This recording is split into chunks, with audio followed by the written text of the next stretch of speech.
Today ako po'y gumawa ng creamy maha. Ang sarap.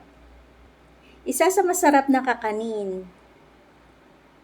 Ito po yung nagawa kong creamy maha. Bali, ito po yung mga sangkap niyan. Condensed milk, hindi ko po yan ilalagay lahat. Isang maliit na mais. Evap milk, 3/4 cups ng cornstarch. Ngayon, gatain muna natin yung inyog. Sa isang kasirola, lagay natin yung 3/4 cup ng cornstarch. Tsaka yung isang latang evap. Maliit na evap lang. Tunawin muna natin yung cornstarch. Tapos, lagay na natin yung ginatakong inyog. Bali, 1 1/2 cup lang. Tapos, 1/4 cup ng condensed milk tsaka asukal. Tigwa 1/4 lang. Ngayon, ilagay na rin natin yung mais. Nilagyan ko nga po pala ng food color, kulay yellow. Ngayon, sindihan na natin yung apoy. Halu-haluin natin para di dumikit sa kasirola. Hanggang sa lumapot. Ayan.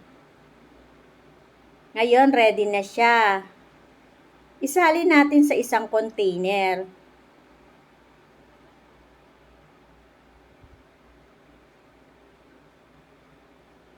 Pagkatapos, palamigin muna natin.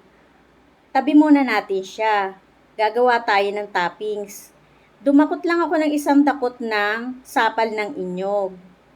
Ngayon, nilagay ko siya sa kawali at saka ko pina-crispy.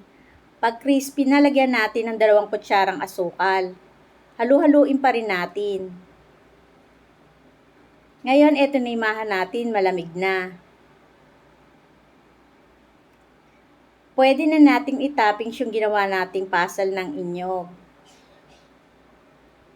Ayan. Luto na ang aking masarap na creamy maha. Ang sarap niyan, mga karils. Try nyo po. Creamy maha. Ang sarap.